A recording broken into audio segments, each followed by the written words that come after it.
Princess Lady Diana, the woman the world can never forget. Before you scroll, stop for a moment.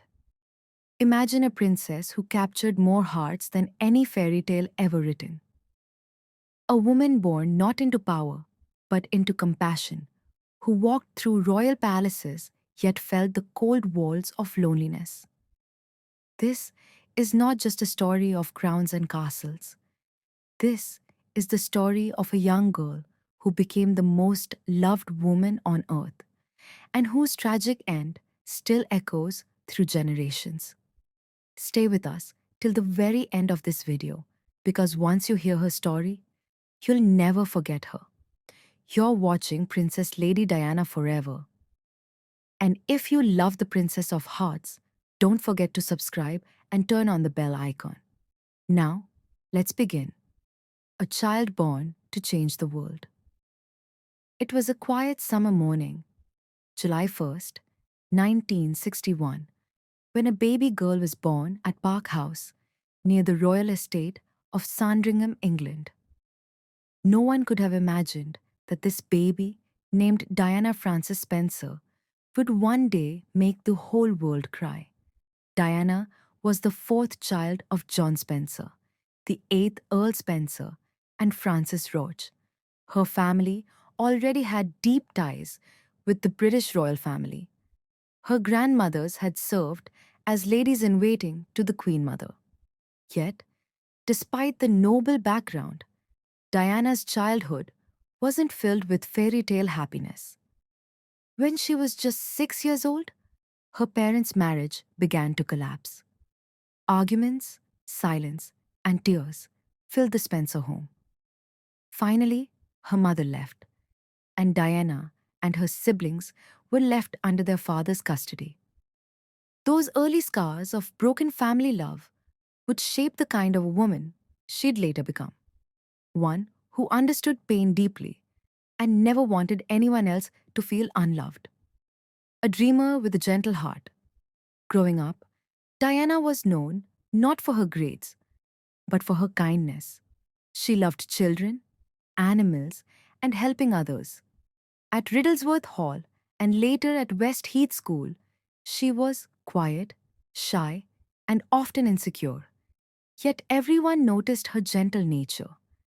She loved ballet and dreamed of becoming a professional dancer. Teachers remembered her as a girl who always offered comfort to those crying in corners or struggling with studies. Little did they know, the same girl would one day comfort entire nations. When Diana was a teenager, her father inherited the title of Earl Spencer, and the family moved to the Grand Althorp estate. But Diana remained simple and down to earth. She worked as a nanny, dance instructor, and kindergarten assistant, living a modest life in London with her roommates. She wasn't chasing fame or fortune. Her only dream was to live a meaningful life, a wish that destiny was about to grant, but not in the way she imagined. The fateful meeting. It was during this time that she occasionally met Prince Charles, the heir to the British throne. At first, she was just a sweet, shy teenager, the younger sister of Sarah Spencer, who had briefly dated Charles. But destiny had its own script. In 1977, when Diana was 16, she met Charles again at a royal event. She later described it as a simple, almost ordinary moment, yet it would change her life forever. Charles found her innocence and kindness refreshing, far different from the world of formality he was used to. Soon, the media began to whisper, "Who is this shy young woman who has captured the prince's attention?" Diana's world was about to transform, from a quiet life in a London flat to the global spotlight of royal destiny. If you're enjoying this story so far, make sure to hit the like button and subscribe to Princess Lady Diana Forever, where we bring you the real stories behind the world's most beloved princess. The royal engagement and fairy tale wedding. By the late 1970s, the British media was obsessed with Prince Charles's love life. At 32 years old, he was the most eligible bachelor in the world, and the country was impatient to see him marry. In 1980, Charles and Diana met again at a friend's country weekend. She was just 19 years old, cheerful, innocent, and refreshingly unpretentious. Charles later said that her fun and laughter were what drew him in. She was unlike anyone else he knew. After a few private meetings and royal family dinners, Charles began to show interest. The press soon picked up on it, and Diana's life changed overnight. Paparazzi followed her everywhere, outside her apartment, her work, even when she went shopping. The shy young nursery teacher had suddenly become the most photographed woman in Britain. The proposal. In February 1981, Prince Charles proposed to Diana at Buckingham Palace. He didn't kneel. There were no roses, no candlelight. It was a quiet moment between two people living in completely different worlds. He asked her to be his wife. She said yes without a second thought, believing she had found love and destiny all in one. But when a reporter later asked Charles, "Are you in love?" he smiled awkwardly and said, "Whatever in love means." Those four words would haunt Diana for years to come. Still, the world only saw the magic, not the cracks. The engagement ring, a stunning 18-carat sapphire surrounded by 14 diamonds, became one of the most famous rings in history. The wedding of the century. On July 29, 1981, the world stopped to watch a fairy tale come alive.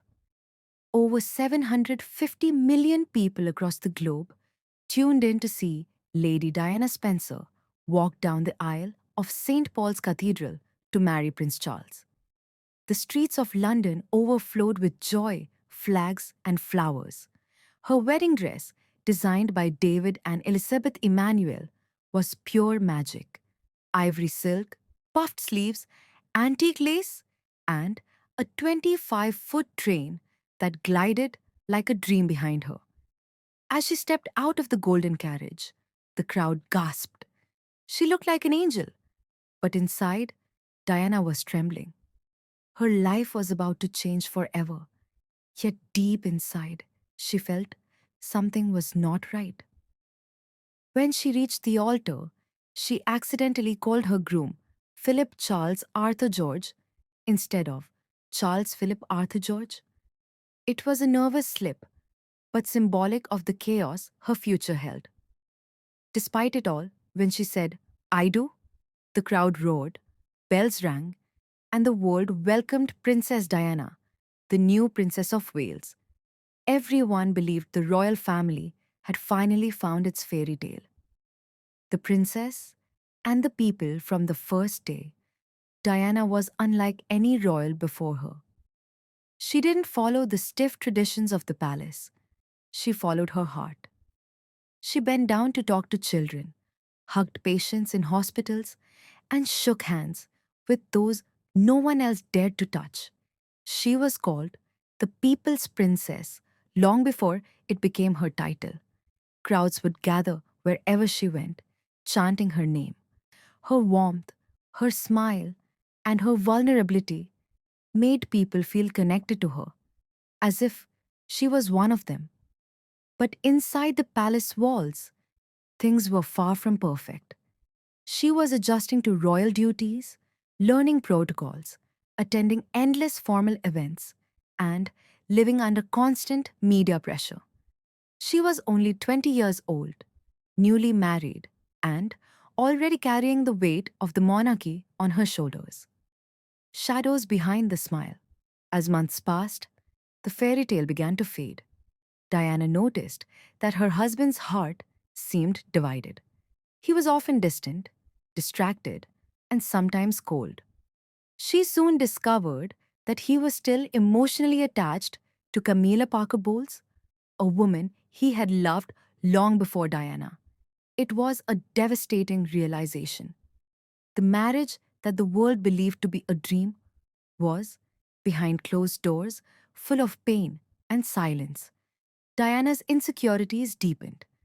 She suffered from bulimia, a secret battle she would later speak about openly. She felt trapped, isolated, and misunderstood. I was crying out for help, she once said, but no one listened. Still, she continued to play her royal role with grace. To the world, she was the perfect princess, beautiful, elegant, and compassionate. But behind that dazzling smile was a woman breaking silently. A mother's love. When Diana gave birth to Prince William in 1982, she found new purpose.